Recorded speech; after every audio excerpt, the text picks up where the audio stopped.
അല്ല കുഞ്ഞിട്ടാ എന്നാ പറ്റി മലക്കോണടാ? അതിപ്പോ കുഞ്ഞിപ്പക്ക നമുക്ക് കമ്പനിക്ക് ഒരാളെ കൂടെ കിട്ടണം. ആരപ്പോ കൊണ്ടുപോകുന്ന അത് കുഴപ്പമില്ല, ആരെല്ലാം കിട്ടേ. അതിലൊന്നും പറ്റി ടെൻഷൻ അടിക്കണ്ടേ കേട്ടോ. നിഷാദക്കല്ലേ വരുന്നത്? ആ രണ്ടു മൂന്ന് ദിവസം കണ്ടിട്ട് ഓൻ എവിടെയായിരുന്നു? ആ ഇരിക്ക എവിടെയായിരുന്നു അന്നെ രണ്ടു മൂന്ന് ദിവസമല്ലേ കണ്ടിട്ട്? അതെ, എന്ത് ഞാൻ പാസ്പോർട്ട് വെച്ച് പോയതാ. 5 കൊല്ലല്ലേ വന്നിട്ട് നമ്മള് വിചാരിച്ച കാര്യം നടന്നിട്ടില്ല. അതെല്ലേ, ഇവിടെ നിന്നിട്ടൊരു കാര്യമില്ല. ഞാൻ വീണ്ടും ഗൾഫിൽ പോവാ. പ്രദീപേ, ആരോടെ കൊണ്ടുവരാൻ മറക്കരുത് കേട്ടോ.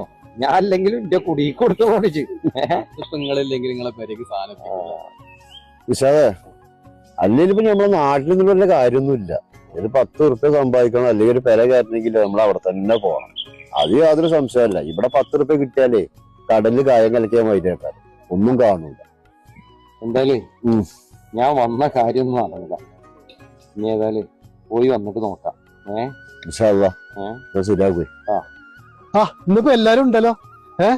അന്നെയും കൂടി ഞാൻ കാണാതിരിക്കുന്നു. നാളെ ഞാൻ ഗൾഫിൽ പോവാട്ടോ. അത് പറയാൻ വേണ്ടിട്ടാണ് നിങ്ങളൊക്കെ കാണാൻ വന്ന. അത് ശരി, ഇജ്ജ് എന്തിനാ ഗൾഫ് പോണ്? കുട്ടികളും മക്കളോ ആയിട്ടില്ല, എന്തൊക്കെ ഗൾഫ് പോണ? ആർക്കാ ചങ്ങാഴ്ച ഉണ്ടാക്കിയിട്ട് കൂട്ടുണ്ടാക്കണേ?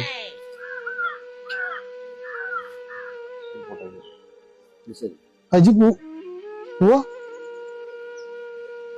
അല്ല കുഞ്ഞിപ്പാക്ക, ഞാൻ പറഞ്ഞേക്കുന്നത് ഓന്ന് ഇരിച്ചോയത് എന്ത് അല്ല, ഇതൊരു മനുഷ്യന്മാരോട് പറയാൻ പറ്റുന്ന വർത്താനം പറഞ്ഞത്. ഓ കഴിഞ്ഞ ആഴ്ചയും കൂടി എത്രങ്ങാനും ഉറുപ്പ്യ ട്രീറ്റ്മെന്റ് കൊടുത്താൽ എനിക്കറിയാം. ഇതൊക്കെ ഒരു മനുഷ്യനാ ചങ്ങായി. ഓന്റെ ടെൻഷനും കാര്യങ്ങളും എനിക്കറിയാം. ഇത് കൂട്ടത്തിൽ നടക്കുന്ന ഒരു മനുഷ്യനെ മനസ്സിലാക്കാൻ ശ്രമിക്കുക. ഇതിലിങ്ങനെ ഇട്ട് കുത്തരുത്. അത് നല്ലൊരു ഇതല്ല കേട്ടോ, നല്ലൊരു സ്വഭാവമല്ല. എല്ലാരും എന്നെ പറ്റിട്ട് ഇങ്ങനെ ഓരോരോ കാര്യം പറിച്ചു. ഇനിയൊരു നന്നാവാൻ നോക്കി. കുഞ്ഞിട്ടാ, അടുത്ത ആഴ്ച മലക്കുമ്പോഴേ ഈ പഹേനെ കൂടെ കൊണ്ടുപോയി. ഓ ഇതുവരെ എല്ലാ പാവങ്ങളൊക്കെ തീർത്ത് എന്നിട്ട് വേണം ഇങ്ങനെ പൊലി വിളിക്കാൻ. ആ ചെങ്ങായി എത്ര സന്തോഷത്തിൽ ഗൾഫിൽ പോകുന്ന കാര്യം പറയാൻ വേണ്ടിയതാണ്. ഈ ചെങ്ങായിന്റെ സ്വഭാവം കാരണം അത് ഇവനുണ്ടല്ലോ, ഈ മുറിയിലിട്ട് കുത്തുന്ന സ്വഭാവം ഇങ്ങനെ തന്നെയാണ് ഈ ചെങ്ങായി. ആ ചെങ്ങായി അങ്ങനെ തന്നെയുണ്ട് കുഞ്ഞാക്ക. അല്ലെങ്കിൽ അവന്റെ പെണ്ണുങ്ങളെ അതൊരു സത്യം.